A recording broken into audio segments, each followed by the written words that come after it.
చంద్రబాబు నాయుడు గారి యొక్క లేని బలాన్ని, ప్రజల్లో చంద్రబాబు పట్ల లేనటువంటి నమ్మకాన్ని ఉందని ఎత్తి చూపించేటువంటి జాకీలు కొన్ని ఉన్నాయి. దానిలో ప్రధానమైనటువంటి అతిపెద్ద జాకీ ఈనాడు రామోజీరావు. ఇవాళ చంద్రబాబు నాయుడికి లేని పరపతిని, లేని బలాన్ని, ప్రజల్లో చంద్రబాబు పట్ల లేనటువంటి నమ్మకాన్ని ఉందని చెప్పని అభూత వార్తలతో చంద్రబాబును ఒక గాలి బుడగగా తయారు చేసి చూపిస్తున్నటువంటి ఈనాడుకి నిన్న సుప్రీంకోర్టులో గట్టి మొట్టికాయ పట్టడం జరిగింది. గట్టి దెబ్బ, కుదేలవటం జరిగింది. చంద్రబాబు నాయుడు జాకి కుదేలవటం ఏంటంటే, మార్గదర్శి అనేటువంటి ఒక చిట్ ఫండ్ సంస్థను పెట్టి, ఆ చిట్ ఫండ్ సంస్థ ద్వారా ప్రజల నుంచి చట్ట వ్యతిరేకంగా, చట్ట విరుద్ధంగా, రిజర్వ్ బ్యాంకు రూల్స్కి విరుద్ధంగా డబ్బుల్ని ప్రజల నుంచి ఏదైతే గైడ్ లైన్స్ ఉన్నాయో, అంటే రూల్స్ ఉన్నాయో, డబ్బు వసూలు చేయకూడదు, నాన్ బ్యాంకింగ్ ఫైనాన్స్ కంపెనీలు ఏది కూడా డబ్బులు వసూలు చేయకూడదు అని చెప్పని చట్టం చెప్తుంటే, ఆ చట్టాన్ని మీరి డబ్బులు వసూలు చేసి వేల కోట్ల రూపాయలు డబ్బులు వసూలు చేసి వాటితో పేపర్లు, టీవీలు నడుపుతూ, ఆ పేపర్లు, టీవీలు నడుపుతూ తద్వారా దాన్ని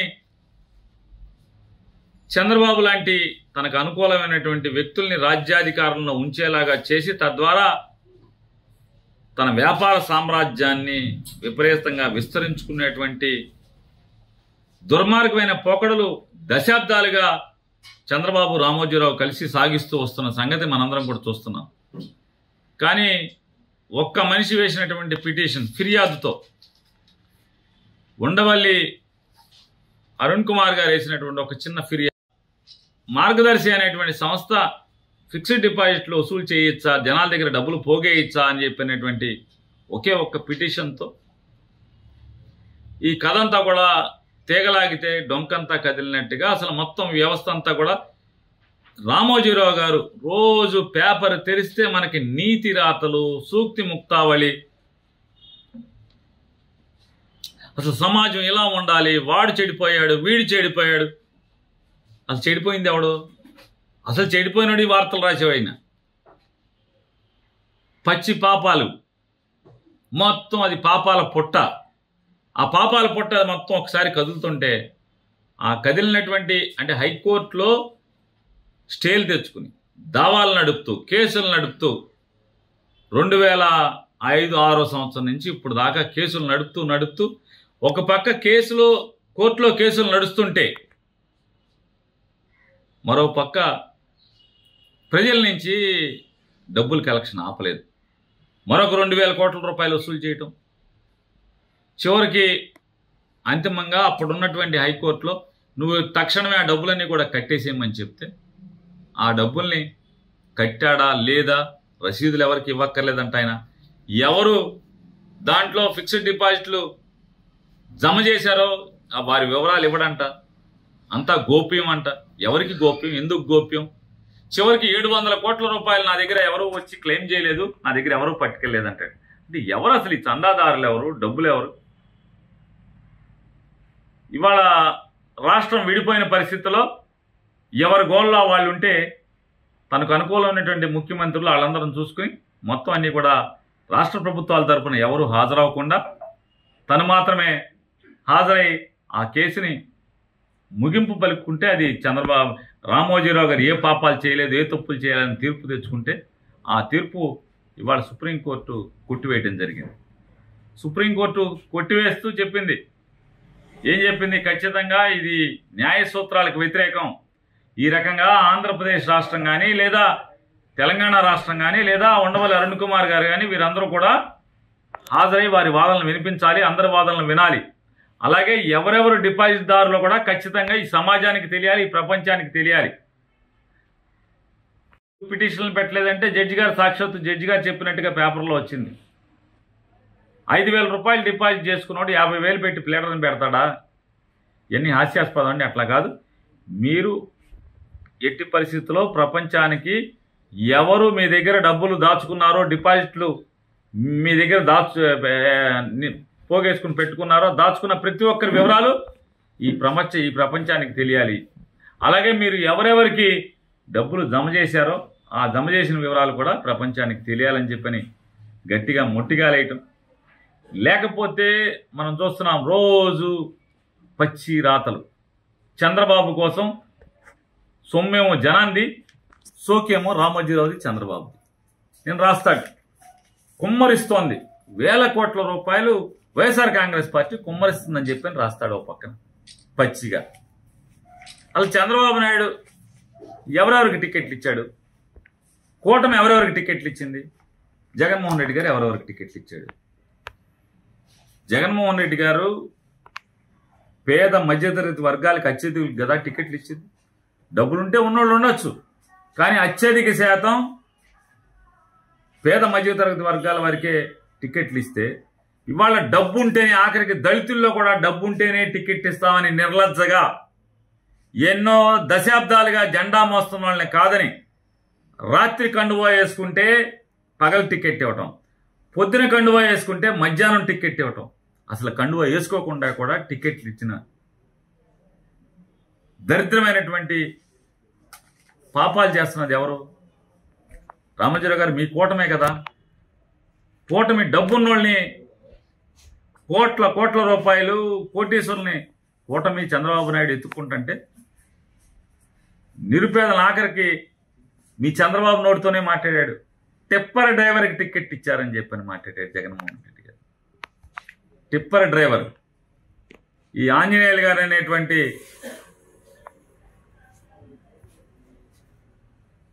అభ్యర్థి టిప్పర్ డ్రైవర్కి ఇచ్చాడు జగన్మోహన్ రెడ్డి అని మాట్లాడతాడు. అంటే టిప్పర్ డ్రైవర్లు నుంచోకూడదు రాజకీయాల్లో, ఎమ్మెల్యేలు అవ్వకూడదు అంటే ఎంత పెత్తందారి మనస్తత్వం, భూస్వామ్యవాద మనస్తత్వం. అయ్యే ఆ పాపాలు ఏం కనపడవు, ఈ చులకన భావం కనపడదు. రాయుడు ఇవాళ ఏదైతే మీరు చెప్పేటువంటి ఈ టిప్పర్ డ్రైవర్ రామాంజనేయులు గారు ఏం చదువుకున్నాడు? చంద్రబాబు నాయుడు గారు ఆయన ఎలగబెడుతున్నా అని చెప్తున్నాడు, ఆయన ఎంఏ చదివాడు. కానీ ఈ టిప్పర్ డ్రైవర్ ఉన్నటువంటి ఆంజనేయులు గారు ఎంఏ బీఈడీ చదివాడు. ఎంఏ బీఈడీ చదివాడు. చంద్రబాబు కంటే 4 ఆకులు ఎక్కువ చదివాడు. ఎంఏ బీఈడీ చదివినటువంటి ఈ టిప్పర్ డ్రైవర్ గారిని టిప్పర్ డ్రైవర్కి ఇచ్చారు తమ్ముడు, జగన్ ఇచ్చాడని చెప్పి మాట్లాడినటువంటి తప్పుడు ఆలోచనలు మీ నోటితో, మీ చంద్రబాబు నోటితో చంద్రబాబు చెప్పాడు. టిప్పర్ డ్రైవర్లకు ఇచ్చాడు, ఉపాధి హామీ కూలీలకు ఇచ్చాడు, ఉపాధి హామీలో మేస్త్రులకు ఇచ్చాడు, లేదా చిన్న కుటుంబాల నుంచి వచ్చిన వాళ్ళకి ఇచ్చాడని చెప్పని చంద్రబాబు అపహాస్యం చేస్తూ ఏళన చేస్తూ మాట్లాడాడు. వాళ్ళ డబ్బు కొమ్మరిచ్చేది చంద్రబాబు నాయుడు. కోట్లు ఉన్న వాళ్ళందరినీ కూడా తీసుకొచ్చి అమెరికా నుంచి తీసుకొచ్చి నుంచోబెడతావు. డబ్బున్నోడికే టికెట్ అని చెప్పని సాగరికి నమ్ముకుని ఎన్నో ఏళ్ల నుంచి ఉన్నటువంటి తెలుగుదేశం పార్టీ మాజీ శాసనసభ్యులు కూడా పక్కన పారేశావు. ఇవాళ నీ కూటమి మొత్తం చూసుకుంటే భారతీయ జనతా పార్టీ, జనసేన, అలాగే టీడీపీ మొత్తం అంతా కూడా 195% మంది మీరు మొత్తం డబ్బున్న వాళ్ళకే కదా ఇచ్చింది, నయా సంపన్నులకే కదా మీరు ఇచ్చింది. ఏ రోజు జెండా మోయిన వాళ్ళకే కదా మీరు సగం పైగా సీట్లు ఇచ్చింది. ఇవాళ ఇటువంటి తప్పుడు రాతలు రాస్తాడు ఈ రామోజీరావుకి ఎందుకు రాస్తాడు? ఈయన మార్గదర్శిలో డబ్బులు పోగేయటం, ఆ డబ్బులు తెచ్చి ఆ డబ్బులు ఎవరో చెప్పడం. ఎందుకు చెప్పవు? ఇదంతా పాపం సొమ్ము అయిందా? అవినీతి పరుల దగ్గర నుంచా? లంచాల సొమ్ము దాచుకుంటున్నారా నీ దగ్గర? ఎక్కడిది ఆ డబ్బు? మార్గదర్శిలోకి వచ్చినటువంటి డబ్బు ఎక్కడిది? ఎందుకు చెప్పవు? చెప్పాలి కదా. నిన్నగాక మన మార్గదర్శికి సంబంధించినటువంటి 50 లక్షల రూపాయలు క్యాష్ నగదు పట్టుకుంటే ఇంతవరకు మాది అని కానీ, అంటే రామోజీరావు గారు మాది అని డబ్బులు అని చెప్పారు తప్పితే ఈ డబ్బు ఎలా వచ్చిందో ఇంతవరకు కూడా కనీసం క్లెయిమ్ చేయాల రామోజీరావు గారు. మార్గదర్శి చిట్ ఫండ్ వాళ్ళు ఇంతవరకు 50 లక్షలు ఎక్కడిది ఆ డబ్బు ఎలా వచ్చిందో కూడా ఇంతవరకు క్లెయిమ్ చేసి ఆ డబ్బులు పట్టుకెళ్ళలేదు. అంటే ఈ రకమైనటువంటి పాపపు సొమ్ముకి వీళ్ళు మూటలు కట్టి పోగేసి దాన్ని మార్గదర్శి ద్వారా వసూలు చేసి తద్వారా ఇట్లాంటి పాపపు పేపర్లు నడపటం, పాపపు వార్తలు రాయటం, తప్పుడు వార్తలను రాయటం, విషం చెమ్మటం, ఏదో రకంగా చంద్రబాబు నాయుడిని అధికారంలోకి తీసుకురావటం, ఇదే కదా చేసే పని. ఇవాళ నిస్సిగ్గుగా రాస్తాడు వాలంటీర్లకి నెలకు 10,000. ఇది ఇంకేనా? చేతులేనా మీ వార్త రాసేది? నిన్నదాకా ఇదే ఈనాడులో ఏమొచ్చేశారు?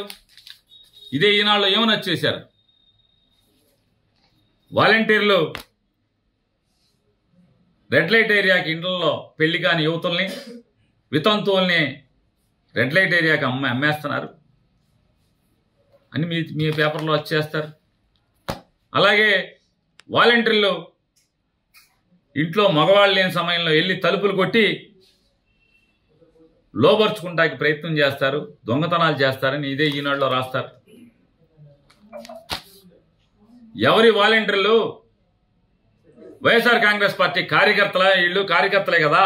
వైఎస్ఆర్ కాంగ్రెస్ పార్టీ కార్యకర్తలకి 5,000 రూపాయలు ఇస్తారా అని చెప్పని ఇదే ఈనాడులో రాస్తారు. చంద్రబాబు మాట్లాడతాడు, పవన్ కళ్యాణ్ మాట్లాడతారు, ఈనాడులో వచ్చేస్తారు. మీరు ఇవాళ సిగ్గు ఎగ్గు లేకుండా అదే వాలంటీర్లకు 10,000 ఇస్తామని చెప్పని ఆయన మాట్లాడతాడు, వీళ్ళు రాస్తారు. అంటే మీరు ఎందుకు 10,000 ఇద్దాం అనుకుంటున్నారు?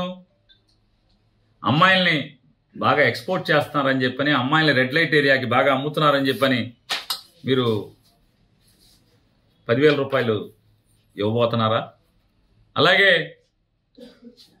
ఇళ్లలో మగవాళ్ళు లేనప్పుడు తలుపులు కొట్టి దొంగతనాలు చేయటానికి, ఇంట్లో ఆడవాళ్ళని లోపరుచుకుంటాకి ఈ 10,000 రూపాయలు రివార్డు కింద ఇవ్వబోతున్నారా? రూపాయలు దేనికి? బాగా చేస్తున్నారు బాగానే. ఏంటి మీ వాగుడికి, నిన్నదాకా మీరు వాగిన వాగుళ్ళకి ఇవాళ 10,000 రూపాయలకి ఏంటి లింక్ ఏంటి అని అడుగుతున్నాను. మీ నోటితో మీరే చెప్పారుగా, మీ పాపపు నోటితో వాలంటీర్లు వీళ్ళు వైఎస్ఆర్ కాంగ్రెస్ పార్టీ కార్యకర్తలు అన్నారు. అంటే మా కార్యకర్తలకి మీరు 10,000 ఇద్దాం అనుకుంటున్నారా? వైఎస్ఆర్ కాంగ్రెస్ పార్టీ కార్యకర్తలకి ఏంటి మీ ఇవాళ అసలు నైతిక విలువలు ఏమాత్రం అన్నా అసలు రామోజీరావు గారికి ఉన్నాయా? నైతిక విలువలు పెద్ద పెద్ద శ్రీరంగ నీతులు రాస్తూ ఉంటాడు ఆయన. వ్యవస్థలు ఆడు చెడిపోయాడు, ఈడు చెడిపోయాడు, ఆడు పాపపు సొమ్ము, లేకపోతే ఆడు అవినీతి పరుడు దొరికేశాడు, అనకొండ దొరికింది, లేకపోతే అదని ఇదని.